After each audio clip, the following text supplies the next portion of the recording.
homeless polluting the waterways, the one allegation making it through today in a lawsuit filed by Sacramento County against the city of Sacramento.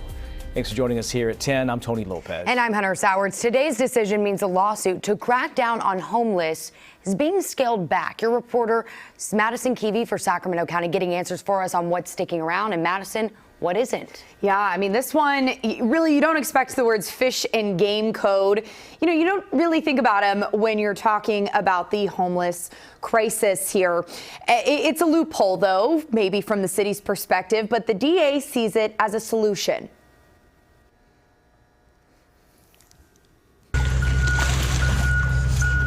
A stroller stuck in Arcade Creek, a mattress pulled out by hand, and one of more than 1,000 needles dug up by volunteers. So it's strangling the life out of these streams. Dr. Roland Brady is a geologist and wasn't surprised to learn that the Sacramento County DA's allegation that the city violated the state's fish and game code was the only piece of his lawsuit to survive. Once you start digging it up, you realize the magnitude of the situation. Sacramento District Attorney Thien says the city has allowed homeless to pollute creeks and streams in his lawsuit. A Sacramento judge ruled, quote, the city has failed to establish that it is not subject to liability.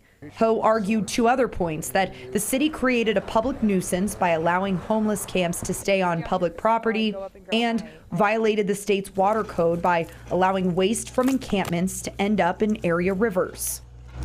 In response to the ruling, the DA said, quote, since the district attorney's office filed the lawsuit last year, the city has done more enforcement and compliance in the last 7 months than they have done in the last 7 years. The city says the DA is playing politics.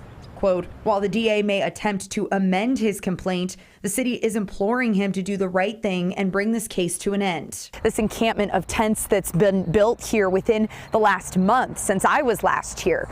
And it's why environmentalists say that as quickly as they can get trash out, more accumulates. Sleeping bags, tents, clothes, plastic bags, things like that, that prevent organisms from digging down into the sediment.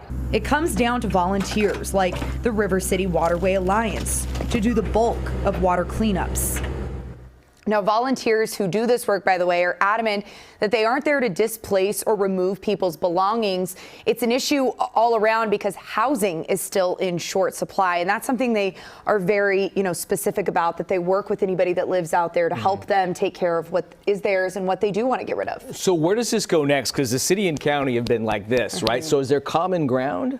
It's hard to say at this point. I mean, obviously the DA says he's going to kind of revamp the lawsuit there a little bit, but the city put out a statement that really didn't mince words, and it feels like it's escalating more and more of the city saying, hey, if you want to solve this problem, come here and do it with us. And the county is saying, we're trying, and this is how we're going to get our answers. So to me, it's just that one more step of escalation. Like a game of telephone, but of course we just wish we could see some progress, and hopefully we will soon.